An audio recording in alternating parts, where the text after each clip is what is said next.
Reach. Science fiction and futuristic dystopia meet as a young man named Reach is taken from his home after having it revealed to him that he is a child born to be the spark of a rebellion against a totalitarian matriarchal government that wants to annihilate his father's group of deep space dissenters. Olivia McCarthy is a clean, kisses-only sci-fi author of the For the Stars series on Instagram at Olivia McCarthy Author.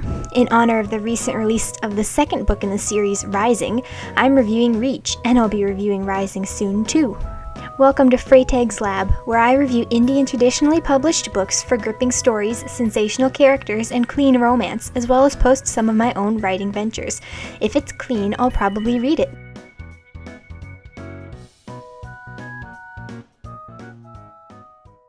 Alright. Reach, a young man who lives in Nation, the perfect scientific country focused on prioritizing advancement and contribution to the efficient machine, has grown up the subject of odd experiments, but never thought much of it given how steeped in science his environment is. When one of the highest-ranking government members in force comes to take Reach away, it is suddenly revealed to him that he is a half-Martian and is now being taken by the government to contribute to Global 1, a deep space mission to Station 51, where they hope to send Reach to make contact with the Martians. As Reach trains at the Hub, the nation capital, he meets Dr. Jog, the only scientist to survive a mission to Station 51, Lama, his intended partner on the mission, Hero and Freedom, members of the rebellion trying to maintain a relationship while facing Freedom's struggle as a child of dissenters, and more who either help Reach or reveal to Reach just how dark and destructive the government's control tactics are. Reach suffers psychological and physiological abuse, alienation as a half-Martian and test subject, betrayal, and learns that the missions to Station 51 are actually a form of covert execution. When the time finally comes for him to be sent into space, he carries out Dr. Jog's plan to change the mission course to Mars and convince his father's colony to help the rebellion and give them the numbers they need to succeed. I'm adding a new section compared to my last video, World Building and Background. The Reach universe is very busy, and while it's introduced in good measure and has very natural and graduated development within the story, because of the brief and summative nature of this video, I'll devote a portion to the world building alone. So first, locations. The nation, the overall society and country where the story takes place. The compound, a place where pre-citizens, those not of citizenship age, live, including Reach. It's high security, high tech in terms of confinement capability, but also basically an ugly, dirty dust bowl. It's strongly regulated, and the school there prepares kids for a life of uniformity and rule following. It's also a minor scientific hub where students learn how to contribute to the government in useful scientific ways. The Hub, the nation capital and place where space mission prep happens. Within the Hub is the Sublab, where Reach specifically trains for his space mission alongside Dr. Jog, Lama, and the others. Station 15 and Station 51. Station 15 is the station nearest to Mars, where Reach's mom visited and met the Martians, aka humans who rejected government control and left before the takeover was completed. Not to be confused with Station 51, the farthest from Nation, and basically where people are sent on a mission they never return from when the government wants to kill them, but do so while maintaining glory in the public eye for their space missions. Pen 1, where rebels and government betrayers are sent for punishment if they aren't just killed outright. Ward 11, where children of Pen 1 prisoners are sent to go to school and prepare to potentially be allowed to gain citizenship with more stipulations than the average citizenship test states. Those are the main locations of the story. Now for the important concepts. The government. Nation's government structure was created by Hannah, a woman who saw a way to do away with the inefficient, oppressive, limiting way men ran society and create an orderly, efficient, women-safe, female-dominated, science-based society. With men overthrown, women are given priority, men are treated as a lesser sex, and dissension against women or the social structure is met with violent force. The citizenship test. Citizenship papers are signed in blood, and citizenship is based on how successfully someone proves their loyalty and scientific usefulness to the nation. Those who succeed become citizens and are the most respected and are protected by laws. Those who fail are called non-citizens or nons and have livable lives, but are not protected by law should they have crimes committed against them. They are also somewhat treated as a lesser class. Global 1.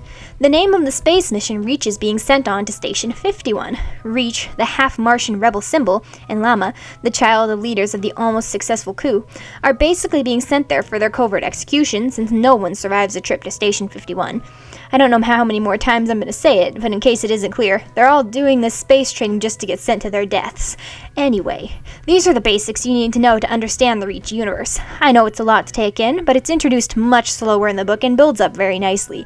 It was so well done.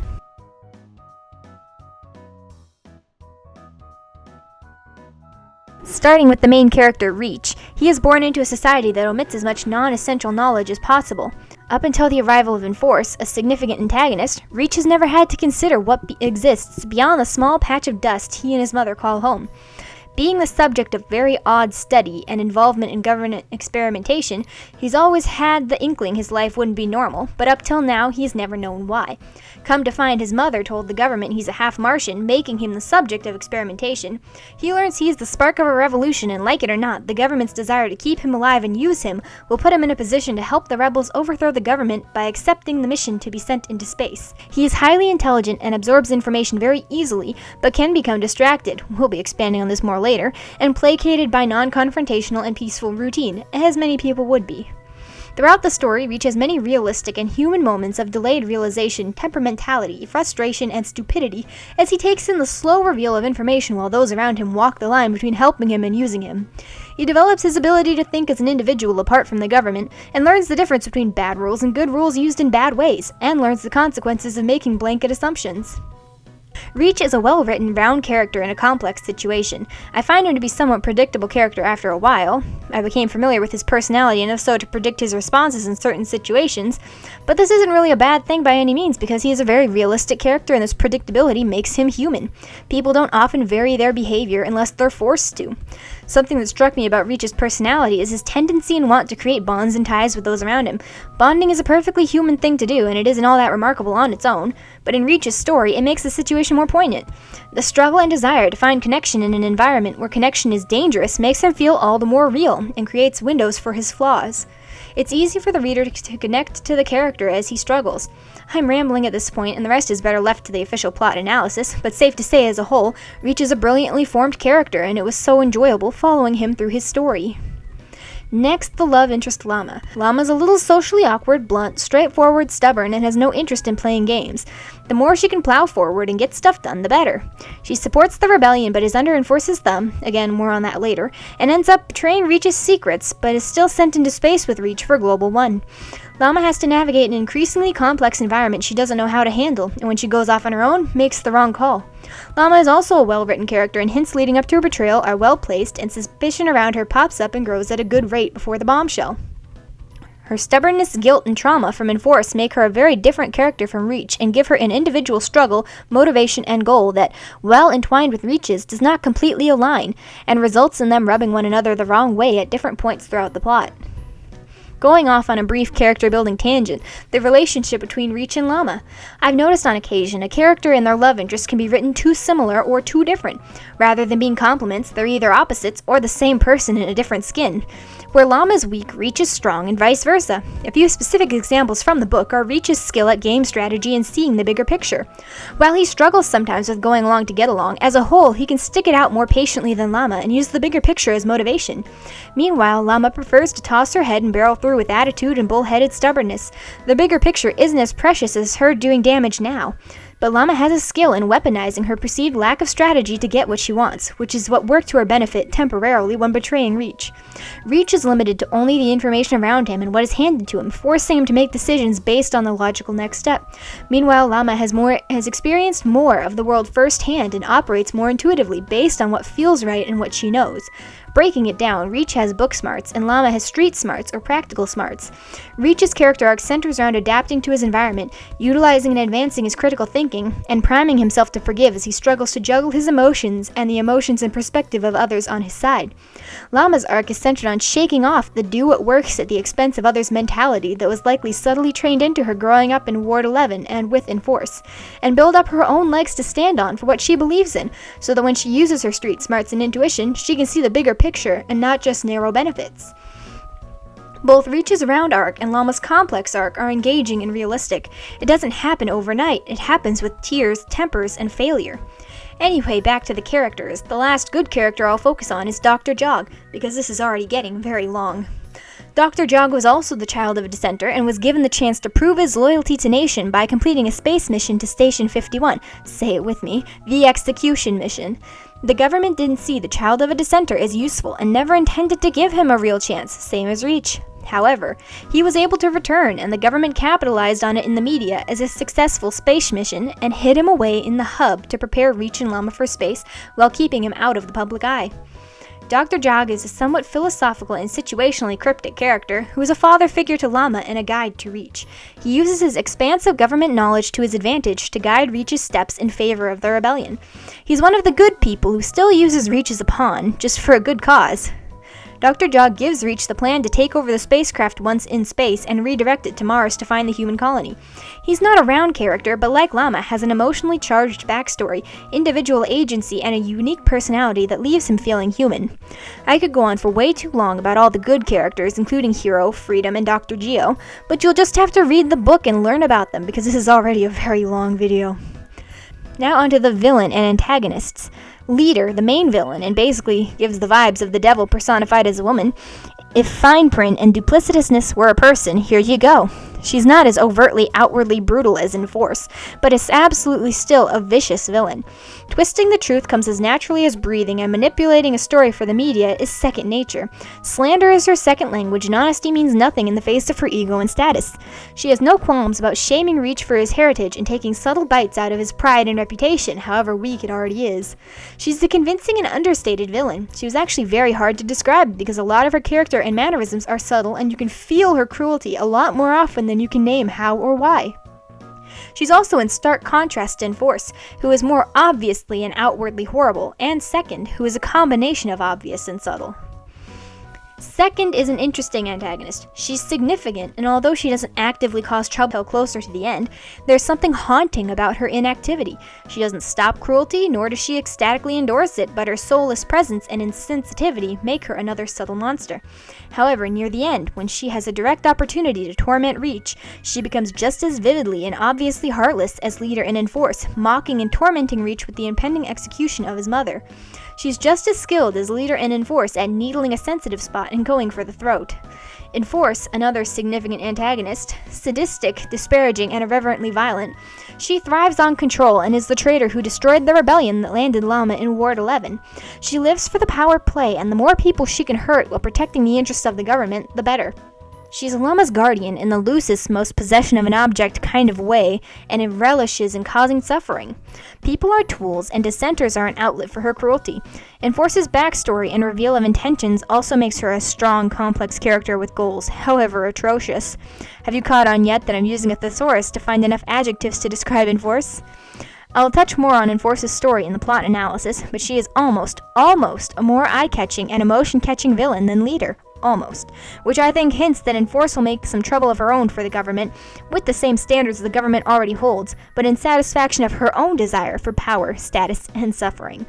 This gradient of vile personalities makes the villain crew a sparkling beacon of inhumanity and injustice that jumps off the page. And for me personally, their design echoed in my mind for a long time just because they were such convincing and feelable characters. Their evil sits in your body and makes your skin crawl.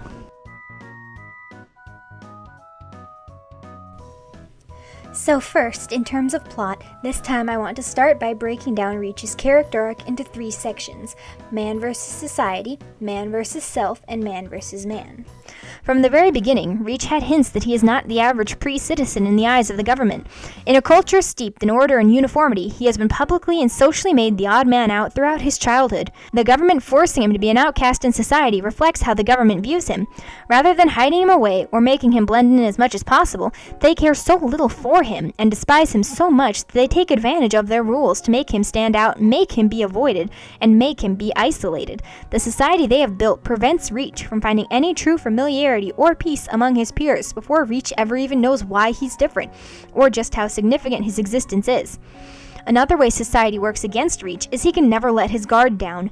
I once saw a joke that people will pack bond with, say, the dented box of something at the grocery store and buy it because they feel bad for it. Reach is the average person, seeking bonds, trust, and familiarity with others. However, the society he lives in possesses the exact opposite of the pack bond mentality. Mercy, sympathy, and even basic kindness is not part of the program. We already know the villains are merciless and spare no emotion for Reach's situation or anyone else's, but it's very jarring when the entire society seems detached from the darkness around them. Throughout the story, Reach interacts with a number of people who have average jobs such as hair and wardrobe prep, media management, and doctors, but they aren't happy, just functioning and serving. But when Reach questions dishonesty and tries to appeal to their sense of reason and justice, such as pointing out a script that has a false account of events, the employees not only shrug it off and treat it like it's harmless, using that chilling phrase, "it's how it is," they don't even seem to acknowledge that how it is wrong. It's often implied or even overtly said that the way it is right, even if it makes some people upset, because those people are the problem, not the system. When they say, "it's how it is," they aren't surrendering or despondently yielding. They say it flat and plain. It's just the truth. It's average every day. Almost worse than a society beaten into submission is a society that no longer feels shame or guilt in doing what's wrong.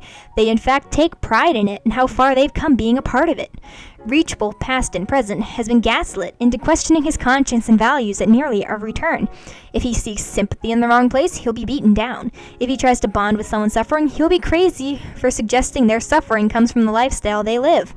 In his society, moral right and wrong have been erased, and with them, the ability to sympathize with or genuinely acknowledge someone else's point of view. Imagine your humanity is limited not just by your enemies, who are actively working to dehumanize you, but by the culmination of years of erasure of humanity in others. Society isn't Reach's main enemy, but there's a reason torture is so effective. Gradual and minimal exposure to evil-tainted denials, dismissals, and ignorance adds up and breaks down the psyche. And that's why society is the government's most powerful weapon. The social structure works to their corrupt point, and most no longer question it, meaning many thoughts of dissent will be snuffed out by social pressure alone, something Reach struggled with when his story began. Society is a character in itself working against Reach, and at this point it is also an untouchable enemy and will likely be the last enemy Reach defeats. Next we have man versus man. Leader, Second, and Enforce are the main entities of the government who interact with Reach and its leader's project, Global One, that Reach is forced to participate in. Reach also conflicts heavily with Dr. Jog and the plea of the rebels, who need him to play his part well for their sake. Throughout the story, Reach struggles first with the thought of being a government specimen. In the hands of his enemies, he is something to be studied and held separate, not as something grand, but as something strange, freakish, and dangerous. His humanity pales in the face of scientific advancement, and unlike for the average citizen, who is meant to be an obedient scientist stripped of humanity for the benefit of society, Reach is meant to be an obedient specimen, like a germ in a petri dish. He has no rights. He's entitled to nothing. If he went missing, no one would notice or care any more than if they lost, say, their life's work to a fire. He'd be missed as an object or an achievement, not a person. That's a harsh reality to come to terms with. The rebels, on the other hand, do value Reach's humanity, but in the process of dragging him along for the ride and using his mother to do so, also strip him down to a tool. Honestly, they may not value his humanity so much as acknowledge it, because they have resigned themselves to the fact that no one can be fully human until the government's overthrown. They made the choice for Reach, that this is the amount of humanity he can have until his purpose is fulfilled. Unfortunately, the government and the rebels are two sides of the same coin in how they tug and pull and use Reach. But Reach happens to possess enough of a conscience to find a way to accept working with the rebels in spite of that. It's a testament to Reach's character that he pushes through to work with the rebels and make a good faith effort to help their cause anyway. Finally, we have man versus self. When I explain my opinion on the man versus man conflict, within that you can see pieces of Reach's battle with himself. He struggles not only with his parentage and his mother's lies, but the way the government views him and treats him, and the way the rebels treat him as both a savior and a servant of their cause. He is the perfect example of a reluctant hero, because even though he knows he's doing what's right, in all honesty, the choice was made for him from the beginning, and his alternative was to die having done nothing to resist. By the end of the book, Reach has developed a strong sense of injustice toward the government and developed his own rebellious spirit by which he starts taking digs at the government and putting his heart into the cause. Throughout the story, he repeated his mother's wishes for him to help the cause like a mantra. He used her and not his own convictions as main motivation. As the story goes on, he begins to bond with the rebels. Note that developing a bond does not negate the inner conflicts caused by being both used and cared about, but he still forms the relationships that give him his own legs to stand on and his own reasons to fight. By the latter part of the book, his heart's fully in it, and he can confidently say, for the good of these people he cares about, he will find Mars, find his father's colony, and return ready to fight. I'm going to overanalyze this next part because even though it both is and isn't crucial to the story, I think it's important, and it's my video, so I'm allowed to hyperfixate on something.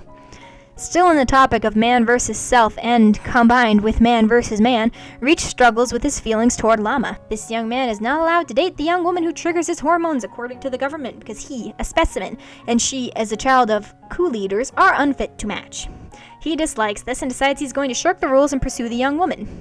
Now, Professor Jog, the mentor on his side, warns him about letting his feelings cloud his judgment and divulging sensitive secrets to his crush, who is very likely to crumble under pressure from Enforce. Here's the problem. Professor Jog's rules happen to coincide with the rules of the government. Since Reach finds these rules undesirable from the government, he decides to ignore these rules and pursue his hormones, despite them also being a warning from Professor Jog. And Professor Jog is probably right. Are you following? Good, because I'm not done. I love some natural consequences. No, it's just a kissing scene. It's fine. It's not spicy. In fact, I think it gives us the perfect description of how judgment-blinding and door-opening a kiss is. But I digress. Reach decides to knowingly abandon objective reasoning for his hormones. And can we guess what happens? Say it with me now. Betrayal!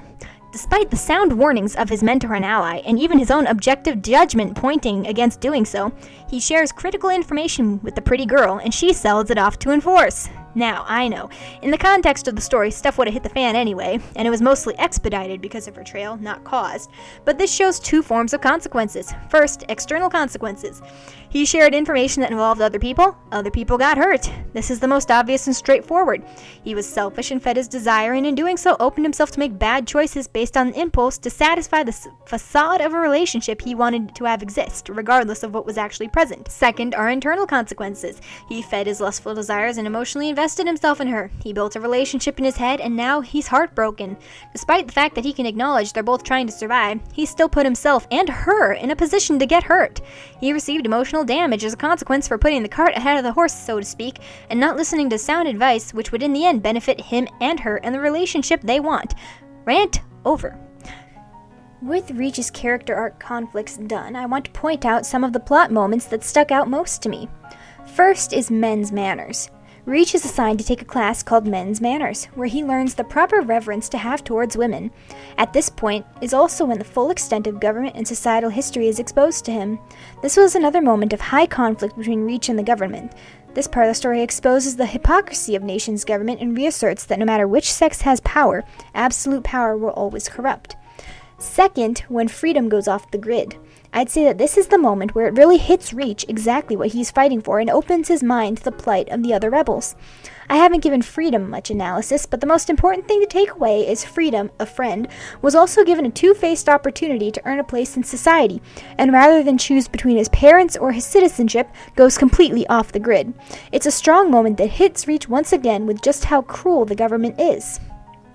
Third is when Leader welcomes Reach and Llama back from a small training excursion gone wrong. As she prepares to share their heroic exploits with the media, Reach learns that their goal is to use the threat of Martian attacks to keep the people afraid and dependent on the powerful government for protection and prevent any further rebellion. This is the moment when Reach realizes the government's true intentions: kill Reach and Llama, blame the Martians, and incite war while appearing heroic and protective to the people. These plot moments were crucial to Reach's character arc and are a few of the many well-placed events that shape Reach's growth. So, last thing I want to analyze in the plot, officially and finally, is Llama's backstory, Enforce's part to play, and how the two of them affect the plot. In case I haven't stated it clearly, Llama's parents started a coup against the government before she was born. Enforce infiltrated said coup and befriended Llama's mother, convincing her to sign away parental rights just in case. Llama's father exposed Enforce, but by then it was too late. Llama's father was executed, Llama's mother was sent to Pen 1, Enforce gained her current position in the government because of her successful infiltration, and Llama grew up in Ward 11, with Enforce being her legal guardian. Now, we're familiar with Enforce's character, and if she isn't human to Reach, she's downright destructive to Llama. She's simultaneously Llama's reason for rebelling and her greatest weakness. Enforce also has Llama's mother's imprisonment to hold over Llama's head. Now, Llama's loyal to the rebellion, there's no mistaking that, and she despises the government and everything they stand for. She outspokenly curses and acts against the government. However, when Enforce gives her the chance to free her mother, slim though it may be, Llama buckles to the combination of manipulation and threats to tell Enforce the same secrets Reach confesses to her. This aspect of the plot was extremely well done and poignant. Llama acted to help her mom, but was wrong to sacrifice Reach. Reach made it worse by kissing her and setting romantic bonding roots, but also never should have been betrayed by an ally. Enforce is pretty much the only one who had no sympathetic basis whatsoever. The combination of Llama's past and Reach's present overlapping, separating, contrasting, and colliding is so rich in tension and layered. Wow. Jeez, this is gonna be a long video. I owe the previous author I reviewed a longer video for her next book in her series. Anyway, I'm gonna speak through this last part. Major themes. Forgiveness. He forgives his mother for her lie, and he forgives the rebels for dragging him along as their symbol of resistance.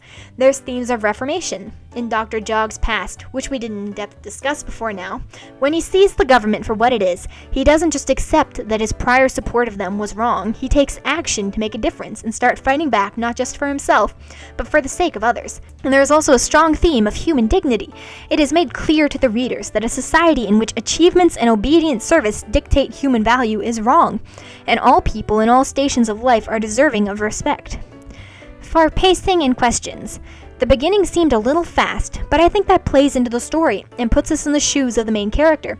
He's been dumped into this all at once, no escape, no time to take it in, but you can see the hard work the author put in, because on the surface, when we feel things from Reach's point of view, it seems chaotic, rushed, and unpredictable, but the underlying structure of the government, the environment, and the societal conditions were carefully planned and assembled by the author.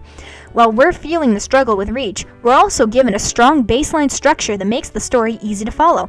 It's safe for us to sink into Reach's journey because the world is stable and consistent, and each new piece of information stacks onto another.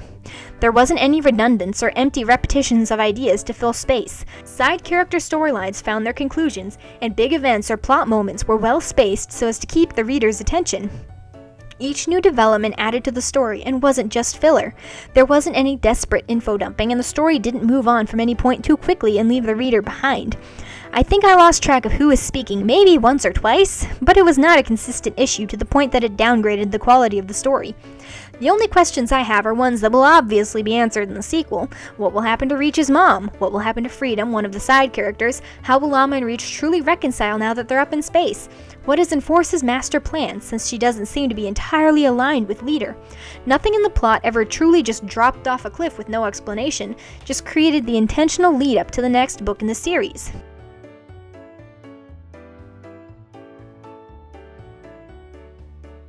Now, on to the 4-point ratings. Positive messages. Reach is a respectable character who, for the majority of the story, puts aside his own feelings for the greater good. Although he slips up, he still finds himself back on track for the main goal, and doesn't crumble under the abuse he suffers from the villains, or the weight of his own mistakes. His sense of duty and his perseverance are admirable. Dr. Jog is also an example of how actions speak louder than words. Despite being a non-citizen desperate to earn a place in society, once he was forced to see how broken that society is, he took action to help free others. He is a good model of how important it is not just to acknowledge when something is wrong, but to take action to stop it. Cursing. As far as I recall, literally one use of freaking. That's it. For drinking and drugs, there's none. Makes sense in a strictly regulated society, right? Spice? None really. Reach mentions how Llama has become noticeably womanly at one point, a lead-up point to the feelings he's developing, and then, like I said, a kiss scene. Brief, minimally descriptive, and frankly, I think it's to the benefit of the point that Reach is allowing his hormones to cloud his judgment. For my final recommendation, I give Reach 5 stars. I loved the corrupt government and the monstrous villains. They leave your skin crawling with injustice and frustration. And I loved the heroes. They didn't feel like cookie-cutter rehashings of any already existing characters, and their struggles and emotional journeys kept me invested in their resolutions. I don't like male lust in stories, however it's brief, undescriptive, and contextually benefits the story and has natural consequences. Anyway, with Reach's violence level, somewhat physically and mainly psychologically, and with the consistent presence of abuse, I'd recommend it for 14 and up if the reader isn't particularly sensitive. Reach is a brilliant, well-written, layered story with a realistic and complex cast and intense villains. I'll leave Olivia McCarthy's Instagram and the link to her book on Amazon in the comments. Thanks for watching. Check out Reach and like and subscribe so you don't miss my review of the next book in the series, Rising.